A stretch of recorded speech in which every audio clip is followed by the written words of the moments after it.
The box arrived on a Tuesday. Carol set it on the floor of the studio apartment and did not open it for 3 days. She knew what was inside: a mixing bowl, 2 picture frames, a pair of kitchen scissors, and whatever else her sister had thought to grab from the Evanston house before David changed the locks.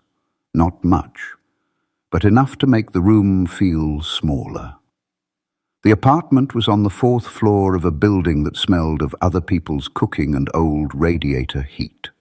The walls were the color of old teeth.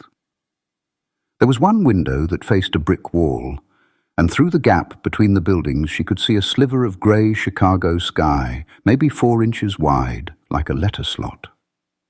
She had been a marketing director for 11 years. Past tense, now.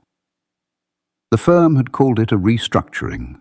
They had given her a card signed by people whose names she barely recognized and a plant she killed within a week.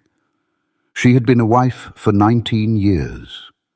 Past tense, now too. At night, she lay on the air mattress. Her actual mattress was still somewhere in a storage unit she was paying $60 a month for, and she made lists in her head. Things she no longer had. The house with the porch. The dog who had stayed with David because the apartment did not allow pets. Her calendar, which used to be full. Her title. Her name on a lease that meant something. On the 4th day, she opened the box. The mixing bowl was wrapped in newspaper. She pulled it free and held it. Ceramic, pale blue, with a small chip on the rim she had never gotten around to throwing it away for. She had made birthday cakes in it. Christmas cookies. Once, badly, bread. She set it on the counter.